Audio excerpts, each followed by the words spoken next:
ఆ రోజు పవన్ కళ్యాణ్ గారిని అసెంబ్లీ గేటు కూడా తాకనీయం అని పెద్ద పెద్ద డైలాగులు చెప్పారు.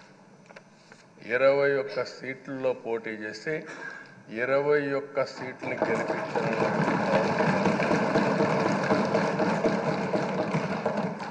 వైనాట్ 175 అని చెప్పి 11 కూడా తెచ్చుకోలేని నాయకత్వం.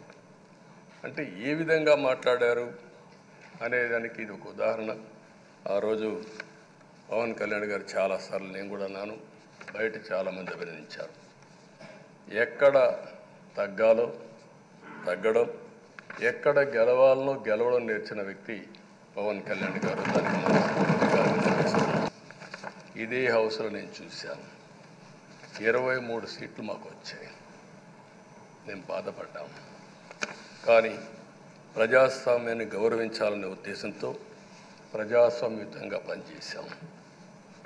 23వ తారీఖు ఎన్నికల రిజల్ట్స్ వస్తే దాన్ని వక్రీకరించి 23వ తారీఖున దేవుడు రాసిన స్క్రిప్ట్ ఇది, మీకు 23 సీట్లు వచ్చాయని మాట్లాడారు.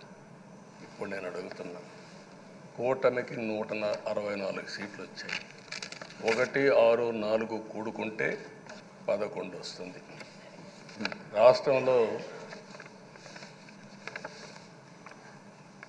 దగ్గర 1631 రోజులు అమరావతి రైతాంగం ఆడబిడ్డలు ఉద్యమం చేశారు. ఆ 4 నెంబర్లు కలుపుకుంటే 1, 6, 3, 1 కలుపుకుంటే 11 వస్తుంది. అంటే ఇది కూడా భగవంతుడి స్క్రిప్ట్ అయినా కూడా నేను మాట్లాడడం లేదు, నేను కామెంట్ చేయడం లేదు. ఈరోజు ఉంటే వాళ్ళకు కూడా అర్థమయ్యేది.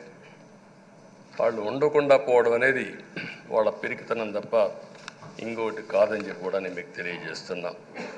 అయితే నేను ఇక్కడుండే సభ్యులను కూడా మిమ్మల్ని కోరుతున్నా, మనం ప్రజా సమస్యలపైన దృష్టి పెట్టాలి తప్ప వీళ్ళ మీద కాదని చెప్పి కూడా నేను మీకు తెలియజేసుకుంటున్నాను.